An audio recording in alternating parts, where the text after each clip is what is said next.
અમરેલી જિલ્લાના લાઠીના પૂર્વ ધારાસભ્ય વીરજી ઠુમ્મર દ્વારા વડાપ્રધાન નરેન્દ્ર મોદીને એક પત્ર લખવામાં આવ્યો છે, જે પત્રમાં તેમણે પાટીદાર સમાજની યુવતી પાયલ ગોટીની રાત્રિ દરમિયાન જે ધરપકડ કરવામાં આવી છે અને અત્યાર સુધી પાયલ ગોટીને ન્યાય ન મળતા વીરજી ઠુમ્મર બરાબરના રોષે ભરાય છે। આ મામલે તેમણે અત્યાર સુધી અહીંયા સુધી વાત કરી દીધી છે કે હવે આ સરકારમાં ન્યાય જેવું કાંઈ રહ્યું જ નથી। ત્યારે આ સંદર્ભમાં તેમની સાથે અમે વાતચીત પણ કરી, શું કહી રહ્યા છે તેઓ વિગતે વાત કરીએ।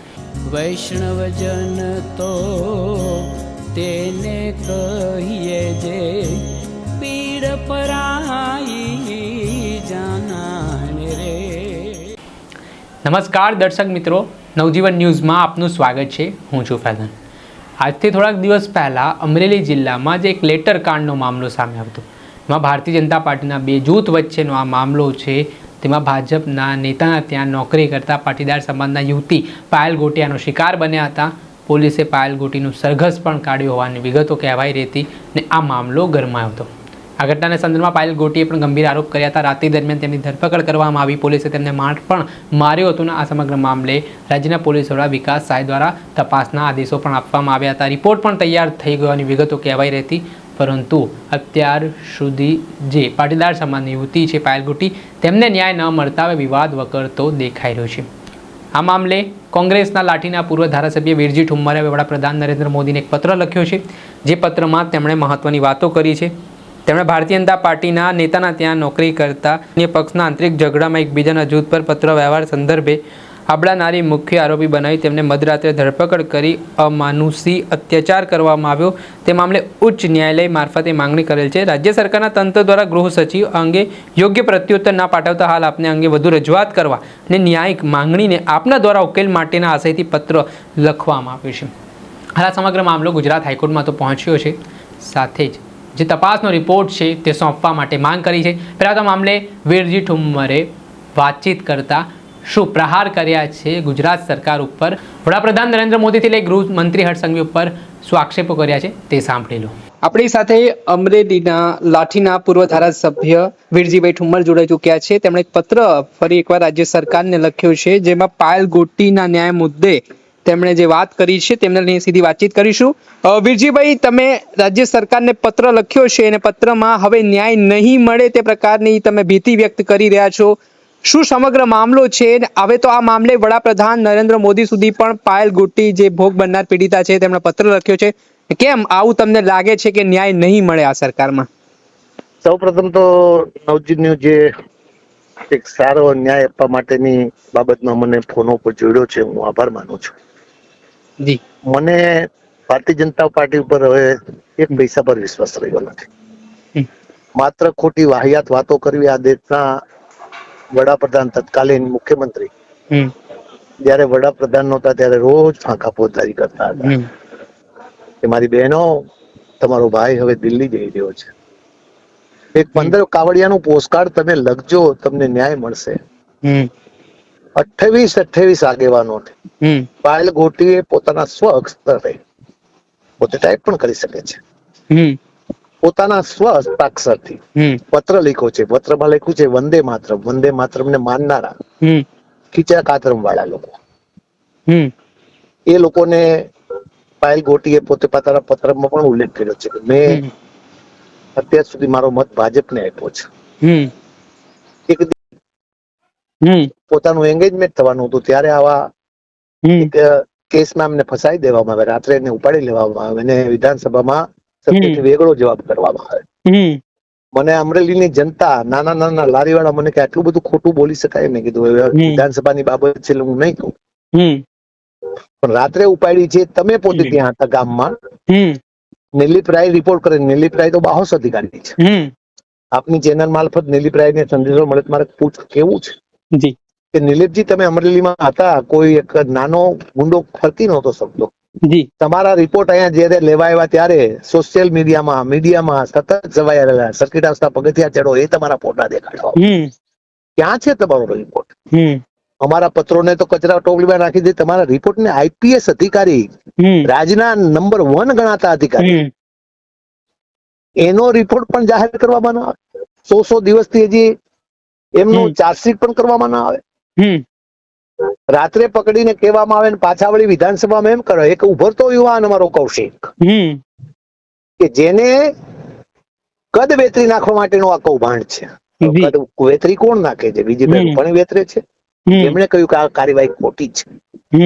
પુરુષોત્તમ રૂપાલા કેન્દ્રીય મંત્રી રહી ચુક્યા છે, રાજકોટના સાંસદ, રાજ્યના જુદા જુદા કોર્પોરેશનોના મંત્રી રહી ચુક્યા છે, નર્મદા જેવું ખાતું સંભાળી ચુક્યા છે, કૃષિ ખાતું સંભાળી ચુક્યા છે. એ પણ એમ કે આ કાર્યવાહી ખોટી છે. એટલે પુરુષોત્તમ રૂપાલા વેચી નાખવા માંગે છે. દિલીપભાઈ સંઘાણી ઇફકોના ચેરમેન, દુનિયાની નંબર શ્રેષ્ઠ પ્રવૃત્તિ, કોંગ્રેસના મોતીલાલ નહેરુએ જમીન આપી અને આવડી મોટી શ્રેષ્ઠ પ્રવૃત્તિ સ્થપાણી, એ દિલીપભાઈને વેચી નાખવા માંગે છે. જે વર્ષો સુધી સાંસદ રહ્યા, પુરુષોત્તમભાઈ નાનભાઈ કાછડિયા 15 વર્ષ સુધી સાંસદ રહ્યા, એ પણ એમ કે આ કાર્યવાહી તદ્દન જૂઠી છે, ખોટી છે, તો એને વેચી નાખવા માંગે છે.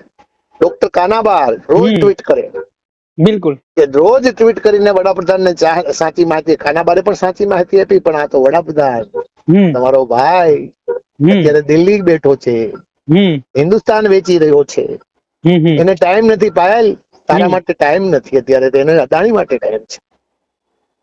હમણાં ગયા હતા બેંગકોક, બધા દુનિયાના દેશોમાં એનો નાતો નીકળ્યો, ત્યાં નાતો જ ન નીકળ્યો. અચ્છા, તો કેમ નાતો નો નીકળ્યો એ પણ ખબર નથી પડતી.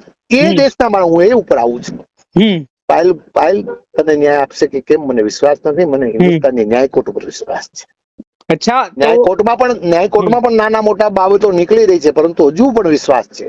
એટલે ન્યાયકોર્ટમાં પણ આ પ્રકરણ લઈ જવાના છે. પણ દ્રૌપદી મુર્મુ છે, એક આદિવાસી મહિલા, દેશના પ્રથમ વ્યક્તિ બન્યા છે. ત્યારે મેં દ્રૌપદી મુર્મુને પણ ઇંગ્લિશમાં પત્ર કર્યો, અમિતભાઈ શાહને પણ પત્ર કર્યો. રોજ અમિતભાઈ હાથ ઊંચા કરીને પછાડી રહ્યા છે. અચ્છા, મને સંઘવી ઉપર તો વિશ્વાસ નથી. સંઘવી એટલે તો મોટા ફાંકા ફોજદાર, નબળામાં નબળો અત્યાર સુધીમાં ગુજરાતનો ગૃહમંત્રી હોય તો હર્ષ સંઘવી છે. ગૃહમંત્રી કહી રહ્યા છે કે કાયદામાં રહેશો, ફાયદામાં રહેશો, તેમના નિવેદનો આવતા હોય છે, તમે કહી રહ્યા છો કે નબળી કામગીરી, માત્ર ફાંકા ફોજદારી. એમ કે છે સર્કસ નીકળશે, તો વિકાસ સહાય કે સર્કસ જેવું કોઈ તમારું તંત્ર નથી. તમે પેલા 2 જણા તો નક્કી કરો, તમારા ડીજીપી અને તમે હોમ મંત્રી, તમે તો નક્કી કરો એમાં શું છે, પછી પ્રજાને ગુમરાહ કરો. તમારા ડીજીપી જુદું બોલે, તમે જુદું બોલો. સુરતમાં કોઈ દી સુરત એક દિવસ સલામત નથી. પોતાનું સુરતે પોતાનું ઘર આજુબાજુ ન સાચવી શકતા એ ફ્લેટ પણ આજે હરગી ગયા. અમારા ડાયમંડ નું ઘસીને પોતાનું જીવન નિર્વાહ કરનારા લોકોને મારી નાખવા માટે પાણીમાં ભેળસેળ કરી દેવામાં આવે, એમાં સેલ્ફોસ નાખી દેવામાં આવે. હર્ષ સંઘવી, શું કરો છો તમે? તમારીથી કાયદોની વ્યવસ્થા સંભાળવાની નથી, સંભાળી શકવાની નથી. આવડા મોટા હપ્તા 40 લાખ રૂપિયાના લે છે. હું નથી કેતો, એના ભાજપ વાળા કે છે, એમાં ક્યાંય ગોઠવાઈ નથી ગયા ને. એમાં ગોઠવાઈને કૌશિકને બચાવવા નીકળી ગયા. 2 રૂપાળા બહુ સારા છે. એના કારણે આ પરિસ્થિતિ નિર્માણ થઈ રહી છે. ત્યારે ગુજરાતની કાયદોની વ્યવસ્થા ભાંગીને ભૂકો થઈ ગઈ છે. ગુજરાત સલામતી સરદાર વલ્લભભાઈ સરદારનું અને ગાંધીનું સપનું રોળાઈ રહ્યું છે. અને રોળવા માટેનું જો કોઈ કામ કર્યું હોય તો આ આરએસએસ ના વારસદારો, સાવરકરના અને ગોલવલકરના વારસદારો તે દિવસે અંગ્રેજોની દલાલી કરતા હતા, અત્યારે અદાણી અંબાણી અને ઉદ્યોગપતિઓની દલાલી કરે છે. પાયલ, તને ન્યાય નહીં મળે. હિન્દુસ્તાનની ન્યાય કોર્ટ પર વિશ્વાસ છે, ત્યાં ન્યાય મળશે. એટલે મેં વિશ્વાસ વ્યક્ત કર્યો છે, ન્યાય નહીં મળે. વીરજીભાઈ, આ મામલે જે મહિલા એક દીકરી સાથે ઘટના બની, પોલીસનું કહેવું છે કે ઘટનાનું રિકન્સ્ટ્રક્શન હતું, કોઈ સરઘસ અમે કાઢ્યું નથી. તો આ મામલાને લઈને લીગલી આપણે કોઈ લડત ચલાવવામાં આવી રહી છે કોર્ટ દ્વારા? આ મામલાને લઈને પણ અમે લીગલી જે પિટિશન કરી છે અમારા આનંદભાઈ યાજ્ઞિક, એ પોઈન્ટ ઉભો એમાં રેજ પણ કર્યો છે. અને આ રિપોર્ટ આપવા માટેની પણ માંગણી કરી છે. વિકાસ સહાય રોજ બળગા ફૂકે છે. બીજીને મારે નહીં કહેવા જોઈએ, પણ ગુંડાગીરી નાબૂદ કરવા વિકાસ સહાય તમારે જો ખરેખર હિન્દુ ગુજરાતને ગુંડાગીરીમાંથી નાબૂદ કરવું હોય તો વિધાનસભાનું સત્ર ચાલતું હોય ત્યારે એમાં બેસી જાઓ. 50% ગુંડા તો ન્યા બેઠા ને પકડી લ્યો, ગુજરાત શાંત થઈ જાય. અચ્છા, છેલ્લો મારો પ્રશ્ન છે, મહિલા સશક્તિકરણની વાતો ગુજરાતમાં થાય છે, મહિલાઓ પર અત્યાચારો ના થાય તે માટે સરકાર કટિબદ્ધ હોવાના દાવાઓ પણ કરે છે. બીજી તરફ એક મહિલાનું, એક દીકરીનું જ્યારે સરઘસ જે શબ્દો તમે લોકો વિપક્ષ દ્વારા આપવામાં આવે છે, બીજી તરફ એમનું કેવું છે રિકન્સ્ટ્રક્શન છે પોલીસનું, તે કાઢવામાં આવ્યું. તો આ સમગ્ર ઘટના, આ પહેલો બનાવ બન્યો હશે ગુજરાતભરમાં જ્યાં સુધી મને ખ્યાલ હોય. તો હવે પાટીદાર સમાજની શું લડત છે? આમ પાટીદાર સમાજ પણ અમારો ઘણો આ બાબતમાં આગળ આવવું જોઈએ, આવી શકતો નથી. ક્યાંક ને ક્યાંય દબાઈ રહ્યો છે. શું કામ દબાઈ રહ્યો છે ખબર નથી. સરદાર પટેલના વારસદારો છીએ.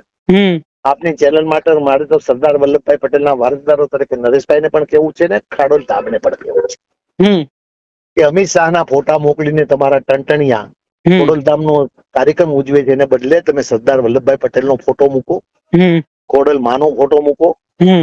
આવા વ્યક્તિના ફોટા મૂકીને સમાજને બદનામ કરવાનું બંધ થાય અને દીકરીને ન્યાય આપવા માટે આગળ આવવું જોઈએ. પરંતુ તાકાત છે કે કેમ એમ પણ શંકા છે.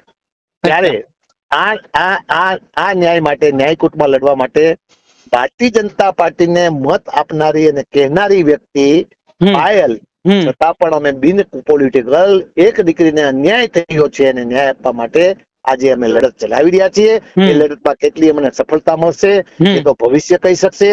આ સરકાર ઉપર એક પૈસા પર અમને ભરોસો નથી.